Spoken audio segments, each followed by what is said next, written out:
Some news just coming in. The centre is mulling a law against forced conversion. Centre says it's taking steps against forced conversion. Government is cognizant of the menace. Right to freedom doesn't include right to convert. Centre says steps to create law against forced conversions will be taken. Relief has been sought in the present petition, would be taken up in all seriousness by the Union of India, and appropriate steps shall be taken as the central government is cognizant of the menace of forced conversions.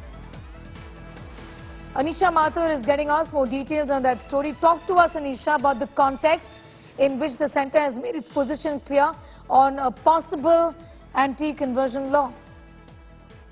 Well, Sneha, this affidavit has been filed in response to a PIL that had been filed earlier this year after the death of a 17-year-old girl who was reportedly being bullied into converting to a particular religion.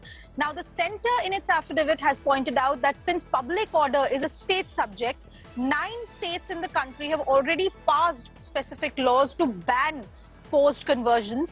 Forced and fraudulent conversions are not acceptable in the country, and what is also important to note is that the centre has said that the right to propagate religion that is given under the constitution does not mean forcing or threatening or fraudulently inducing someone into following your religion. It simply means that you are allowed to practice and inform people about your religion. And this is a very important point coming in from the centre, that while there is no bar on informing people about your religion, the constitution itself does not allow you to force, threaten or induce anyone into conversion.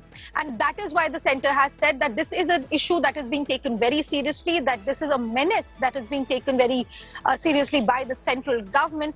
And 9 states have already passed laws to curb forced conversion, and the centre will be taking certain serious steps on the issue. Now, this matter is set to be heard very shortly after the lunch break in the Supreme Court, and we'll have to wait and see how the court also takes note of this response by the central government. Of course, the petition itself has sought strict curbs on forced conversions, particularly since this entire incident that had happened, the death of Lavanya in Hyderabad, has created a furor across the country with regard to the kind of threats or inducements or force that is being used on, particularly on vulnerable sections, women and marginalized people.